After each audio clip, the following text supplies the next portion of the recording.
Kevin McCarthy, what an amazing guy. He was here for the first one, and here he is today. House Majority Leader. Kevin, he brought a new person with him, not new to him, but a new person for us this time. He brought his wife with him today, so let's give his wife Judy a hand for joining us today. Heard nothing but great things from her about the event, and we're glad to have her as part of the family here in Ridgecrest with us today. And without any further introduction, please welcome Kevin McCarthy.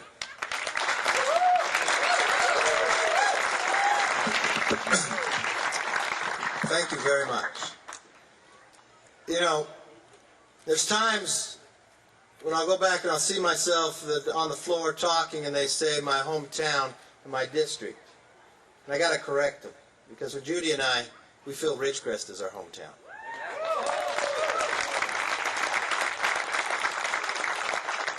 And I've been trying to get Pat to adopt me from the day I met her.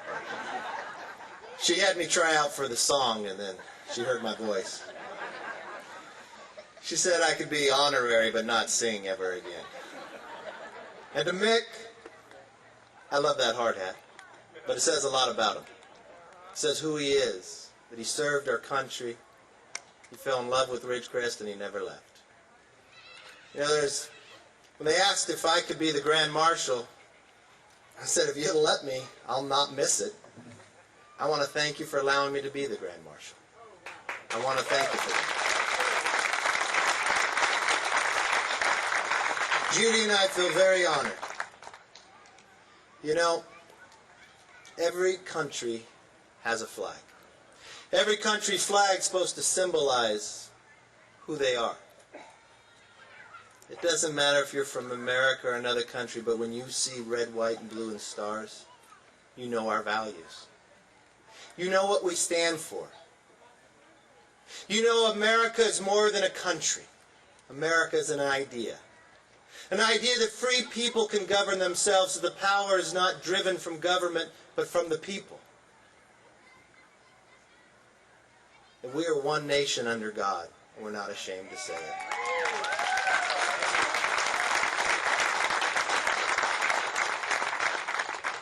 But these values that have kept us strong also are the values that of time find us enemies. Not because we seek them out,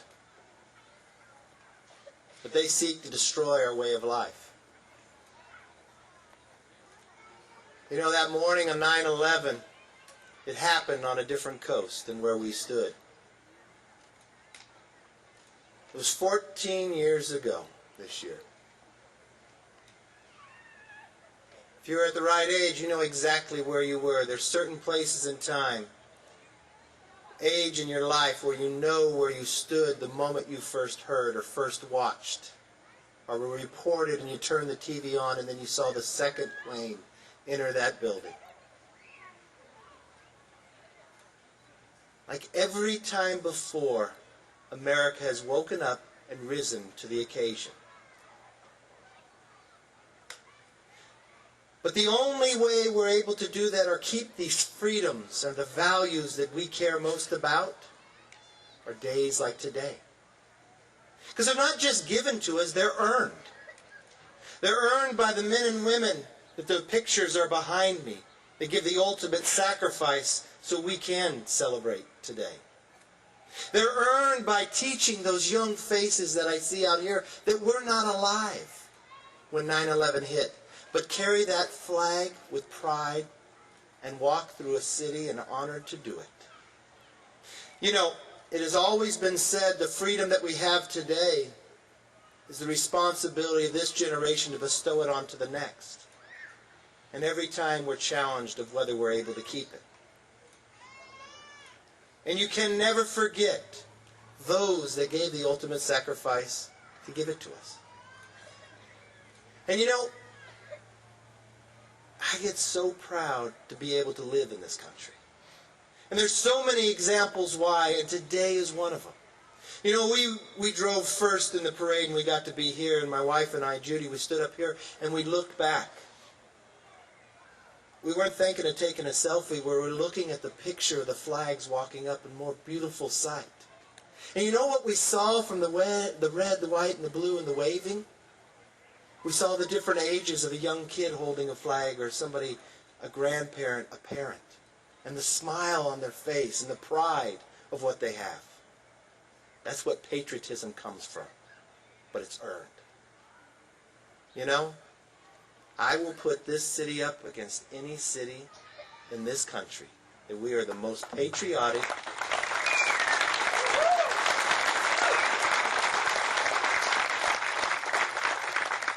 I'm proud we get the skipper up here. And he talks about the noise, but I'm never concerned about the noise. It gives me goosebumps when I hear them go. That's the sound of freedom.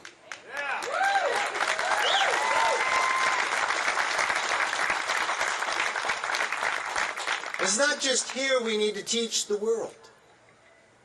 You know another example that happened recently? That Americans believe in these values whether they're here in America or they're someplace else. What about these 3 young men? Thought they'd take a little time of vacation because one had served and had a little time off and was going to have to go back. And they've been friends because they grew up in Sacramento. So they thought they'd take a train. Amsterdam on down into France. And they pick up on a noise of somebody loading a machine gun. An idea that they wanted to go do harm to people on a train. They weren't on duty. It wasn't their responsibility, but they never questioned. And what did they say? Let's go. The same question and the same words on that Pennsylvania flight that said, let's roll and go knock down that cockpit, because they had seen what the other planes had done. Those are the values of Americans, that we will stand up and we will defend. who will defend the rights and the freedoms here and abroad. That's what makes the world better. You know, too long I hear about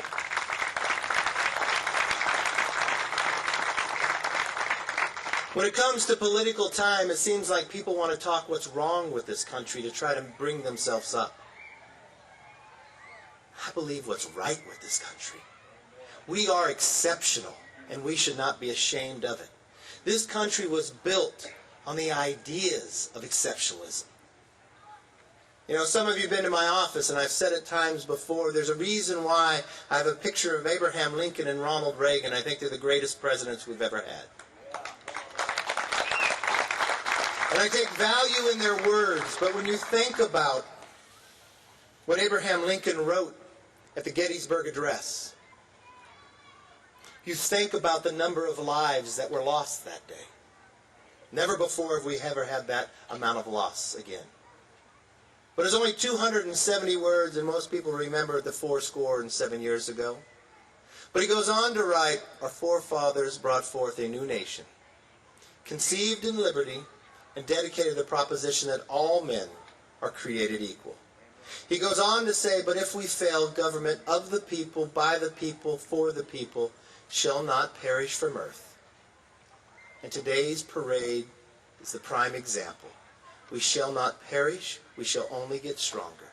No other country has been conceived in liberty and dedicated that everyone's equal. That's why people attack us, and we shall defend it. We shall defend it as we have centuries before, years before, just as those three Americans defended it just recently. And today's parade is the example that, you know what? That next generation will defend it as well. Thank you, and God bless for being Ridgecrest.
But a large field of flags commemorating 9/11 was called a remembrance field. And that started about 12 years ago. But people were not getting the message that those flags were over there. And I thought if we could get 100 people to each sponsor 10 rows, you have 1,000. And I had no doubt that we would be able to get that kind of response, and calling schools and churches and organizations. And the Gateway School comes up with 100 students, so that's 10 rows. Now, I'll have to tell you, I probably make 1,000 phone calls to get this many people lined up, but it's worth it. I enjoy it. People are so wonderful to interact with, and the great spirit of community spirit, and people are excited about it, and feel good about the opportunity to showcase our community in that way. We've come very close to 1,000 every year from the first year.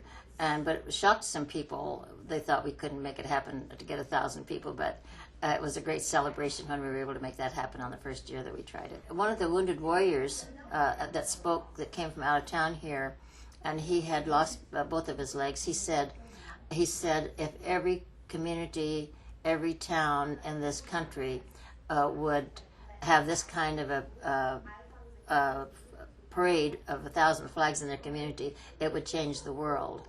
And you know that if we can be a microcosm to help communities catch the spirit of how we ought to be as communities and how we should be flying our flag, and I think that would be good. One commander we had here said to me one day, he says, "Pat, this is a bonding community."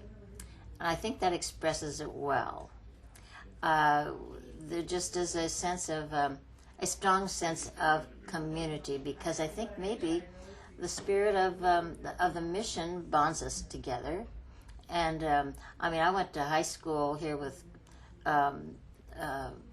people in my class that came back as scientists and helped develop, what we're about, the weapons that are used on the front today. We're just so we're so connected. We're so isolated, yet so connected. I always say the Navy brought the world to our doorstep, and they did, and we're able to be blessed by that.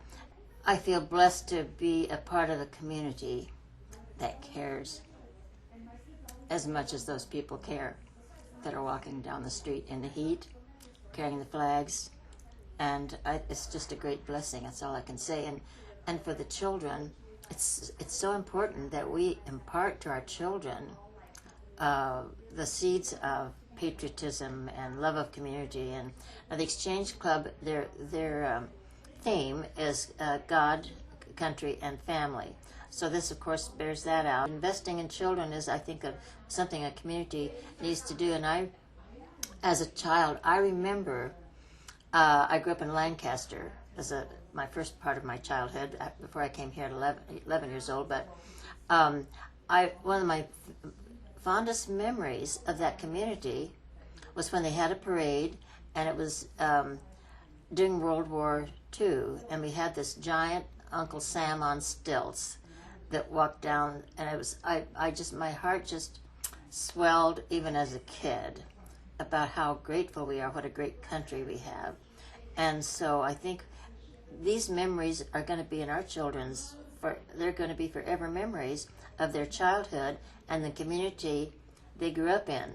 So I think this offers a lot for planting those seeds in the hearts and minds of our children.